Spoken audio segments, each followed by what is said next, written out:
জুবিনদাৰ মেমৰিত আপোনালোকৰ নামত এটা গছপুলি ৰুম। মই নতুন এটা ইনিচিয়েটিভ লৈছো, আমাৰ অসমৰ হাৰ্ট থ্ৰব জুবিনদাৰ নামত 1 লাখ গছপুলি ৰুম। আপোনালোকৰ নামত এতিয়া মই ষ্টাৰ্ট কৰিছো প্ৰথম গছটো জুবিনদাৰ মেমৰিত মোৰ নামত মই ৰুম। তাৰপিছত আপোনালোকে যিমান মোৰ ফলোৱাৰ্ছ আছে আপোনালোকৰ নামবিলাক কমেণ্ট কৰিব কমেণ্ট ছেকশ্যনত। আপোনালোকৰ ID মেনশ্যন কৰি নেক্সট ভিডিঅ'ত আপোনালোকক দেখাই দিম আপোনালোকৰ কাৰণে গছপুলি ৰুই আছো মই। আজি মই অকলে ইয়াত কৰি আছো, ছাইডৰ ওপৰত আহি অকলে কৰি আছো। মোৰ পিছত আপোনালোকে বহু মানুহ লগ পাব, বহু মানুহ চাব পাৰিব। এতিয়া কোনেও নাই, মই কনফিডেণ্ট মোৰ পিছত আপোনালোকে বহু মানুহ চাই পাব। মই সেইকাৰণে ভিডিঅ'টো বনাই ৰাখিছো, পিছত আপোনালোকে চাব। আৰু কামবিলাক ভাল লাগিলে আপোনালোকে শ্বেয়াৰ কৰিব, মোক ফ'ল' কৰিব। মিষ্টাৰ ৰ'জ হয় ইনষ্টাগ্ৰামত, আৰু ফেচবুকত ৰ'জ আহমেদ, ইউটিউবত মিষ্টাৰ ৰ'জ আছে।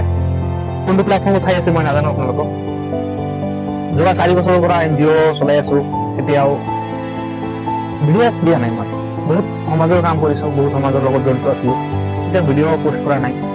আমি যিখিনি কৰিছো, ইমান দিনে যিখিনি কৰিছো ভালে কৰিছো।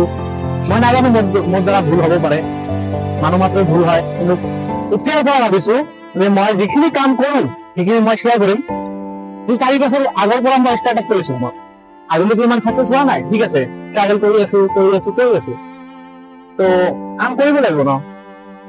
আপোনালোকে যিবিলাকে বেয়া পায় সেইবিলাকে আনফল' কৰিব পাৰে মোক, আৰু যিবিলাকে ভাল পায় সেইবিলাকে থাকিব, শ্বেয়াৰ কৰিব, আৰু নতুন ফেমিলিৰ লগতো আমি জড়িত হ'ম।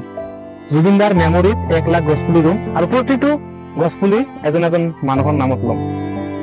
এতিয়া এইটো অহা নৱেম্বৰ মাহৰ পৰা ষ্টাৰ্ট কৰিম।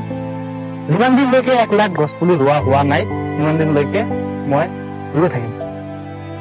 স্কুলত ৰুম, কলেজত ৰুম, বেলেগ বেলেগ ঠাইত, চৰকাৰী প্ৰতিষ্ঠানত ৰুম, প্ৰাইভেট প্ৰতিষ্ঠানত ৰুম, কলাবৰেশ্যন কৰিম বেলেগ বেলেগ কোম্পানীৰ লগত, অন্যান্য স্কুলৰ লগত। মই বিশেষকৈ গাঁও পঞ্চায়তত যিকোনো ঠাইত আমাৰ জুবিনদাৰ নামত 1 লাখ গছপুলি, জুবিনদাই গছপুলি ৰুই ভাল পাইছিল, সমাজৰ কাম কৰি ভাল পাইছিল, ছ'চিয়েল ৱাৰ্কছ কৰি ভাল পাইছিল, সেইকাৰণে জুবিনদাৰ নামত 1 লাখ গছপুলি মই নিজে ইনিচিয়েটিভ লৈছো। আজি মই ষ্টাৰ্ট কৰিলো। এতিয়া নাৰ্চাৰী যাম, কিনিম, নিজৰ খৰচত কৰিম, বেলেগৰ পৰা পইচা নল'ম। পিছত যায় যেতিয়া শ্বৰ্ট কৰিম, তেতিয়া কোনোবাই যদি ডনেশ্যন কৰে, মোৰ NGO আছে, আপোনালোকে জানে আমাৰ NGO আমাদেৰ হেল্প ফাউণ্ডেশ্যন বুলি, সেইটো যদি আপোনালোকে ডনেট কৰিব বিচাৰে ডনেট কৰিব পাৰে। এটা গছপুলি নামত 50 rupees ডনেট কৰিব পাৰে, অসুবিধা নাই। আপোনালোকে নকৰিলে আপোনালোকে জাষ্ট কমেণ্ট কৰিব আপোনালোকৰ নামত এটা গছপুলি ৰুম। জুবিনদাৰ মেমৰিত আপোনালোকৰ নামত এটা গছপুলি ৰুম। ঠিক আছে বাৰু, ধন্যবাদ, জয় অসম।